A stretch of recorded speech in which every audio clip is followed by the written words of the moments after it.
3. Alrighty, we are now at the driver's side of the motorhome at your front compartment door. Notice there is no keyhole in this handle. You are not allowed to have a lock on a door with a propane tank inside of it. Here is your rather large propane cylinder. Everything that burns propane in this motorhome is very efficient. Your biggest consumption on propane is going to be your furnace, and then the next one will be your water heater. If you are camping on propane alone, you should imagine this will last about 30 days before you have to refill. There's a gauge on the tank itself right here. It measures 3/4 as full because you have to have room for expansion. Propane is constantly expanding under different climates. If it gets hotter, it adds more pressure to the tank, so you want to only fill to 3/4 full.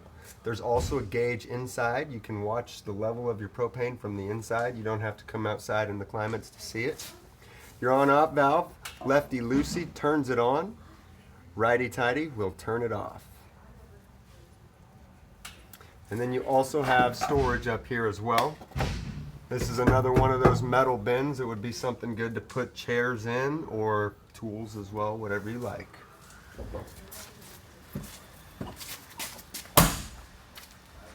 Coming back to the next compartment door.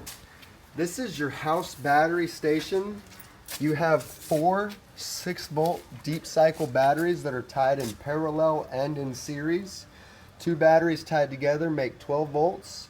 And then the other 2 batteries tied together make 12 volts. And that's how they are wired to your system.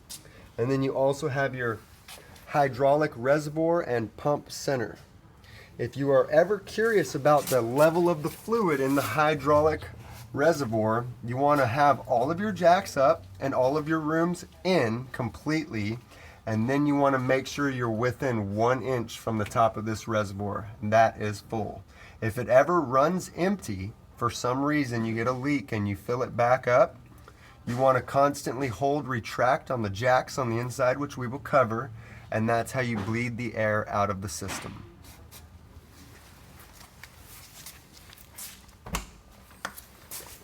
This is your generator compartment. Your Cummins Onan generator is one of the top line generators on the market. In my personal opinion, they are the best. You do not ever run the generator with the access panel removed. It will actually suck hot air into the air intake, and it is very bad for the generator. You do have a start-stop feature on the generator here, so if you want to mess with it and make sure it does work and maybe the switch inside is not operating, you can come out here and use the switch here to turn it on.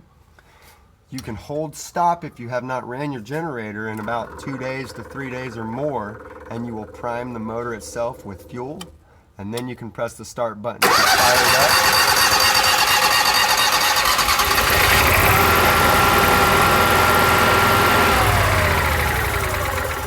Also, another very important note: if you are camping off the generator and for some reason you lose power, or if you lose power to half of the motorhome, you want to go directly to both of these breakers and make sure they are in the on position. You'll notice that it's labeled off and on. If the breaker trips, it will be off. You want to come out here and just flick it on, and that'll probably save you a $100 service call from a mobile guy. So make sure to check that first. All the information as far as oil filters, or air filters, oil filters, and oil is right here. So based on your temperature of the environment you're going to be staying in, you're going to want to use the corresponding oil. 15W40 is normally the best, especially if you're going to be in Florida.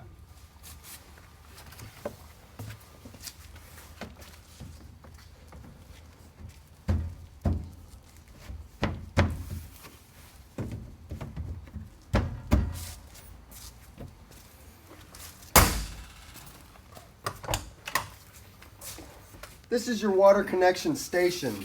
Sorry about all the water. It just got done raining out here, and we just got done de-winterizing your unit, so there's a little bit of water here. It will be cleaned up before it makes it to you. So this portion here is how you control what water you're using, and by what water you're using, I mean you can either, what we call, use city water, which is where you put a water hose in this inlet right here, and you just use the pressure off the water hose itself. If that is how you are camping, you want your knob to be turned towards the city fixture label. Now, if you have a water hose hooked up here and your freshwater tank on the other side that we covered is empty, you can turn this straight down and fill the water tank on the other side. Now, if you are driving down the road and you're going to have your water pump on so you can use the facilities while you're in transit, you want to be on normal. And if you are ever going to winterize the unit by yourself, you turn it up to sanitize, winterize, and you would also put a short hose inside of here that would stick inside a jug of potable antifreeze that is RV acceptable. It will suck the antifreeze through here with the water pump, so you'll have to have your water pump on. This is a water filter canister to the side here. If you ever do winterize your unit, you need to take the filter out because it will actually turn the pink fluid clear, and you'll never see any pink fluid coming through anywhere. That's very important. So you always want to pull that out. This is what you call a sewer tank flush valve. So when you dump the sewage in your motorhome, you want to take your water hose and hook it up here and immediately start flushing out your sewer tank. This is going to help control the odors, and it's also going to help control the sensors inside the tank so they read accurately. Once you do this, notice right below here, this is actually where you're going to drain your sewage from. You have a black handle on the left side here and a gray handle on the right side here. The gray handle is exactly what it is. It's the gray tanks, which is your sinks and your shower water. The black handle is the toilet only. So if you're unfamiliar with the process of dumping your tanks, the first thing you do is you dump your black tank. You'll pull this valve straight out. You'll listen and you'll wait till you stop hearing fluid come out of the tank, and then you'll close it. Once it's closed, that's when you're going to start the flushing procedure. Once you start the flushing procedure, you go directly to the monitor panel inside and you press the black tank button. You're going to press and hold this button and watch until you see the level reach full.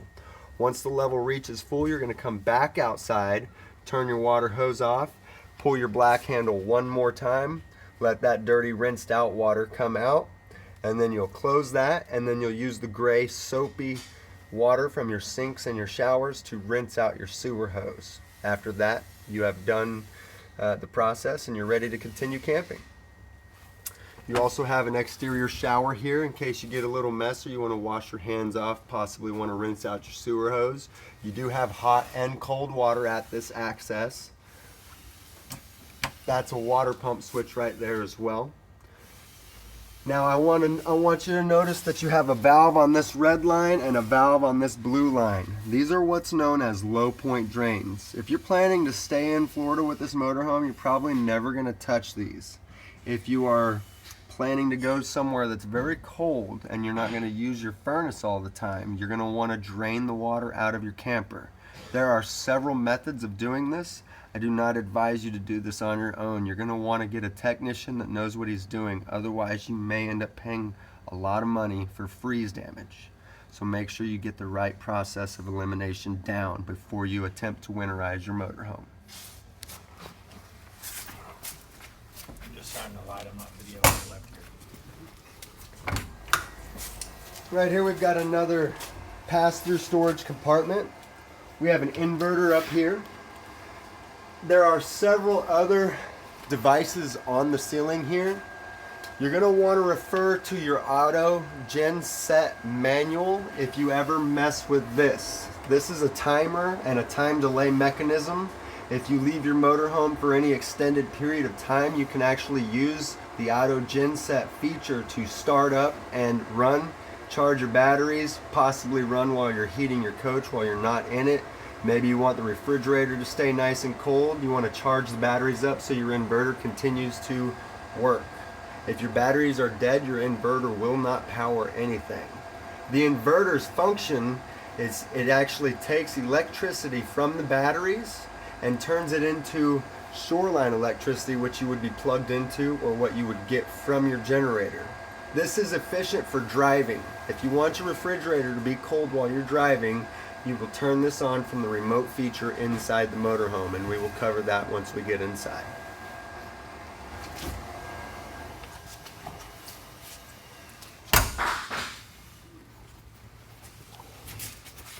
This compartment is actually where your shoreline power cord is. It is not permanently affixed to the outlet inside here, but notice the blue light. If you're ever curious whether or not you've lost power on your power cord and you don't want to walk all the way to the box you're plugged into to check the breaker, you can come right here and see if there's a blue light. If you have a blue light, you want to go to your power command center, which we're going to cover inside, and start checking your main breakers. Also notice on the floor of the compartment, you have these lids here and here. You can run your power cord through this hole so that way you can keep this compartment door closed while you're at your campsite. Also, you have a park cable connection here. So if the park you're in offers cable, you can run your cable up through this smaller hole, plug it into the park cable connection, and then turn your TVs on cable through the channel settings and run an auto channel scan, which we will cover inside, and that will pick up the cable and you'll be able to watch the cable throughout your motorhome. Now, at the rear of your motorhome, I want you to notice that you have two fuel doors, one in the front, one in the rear. They are both labeled unleaded fuel only. The fuel door in the front, that's closest to the driver's seat, fills the gas tank for the motorhome. The fuel door in the rear fills a separate fuel cell, so that way you can fill whatever you're carrying in your toy hauler section up if it runs out of gas. You also have a fuel pump switch and a fuel gauge for that separate tank.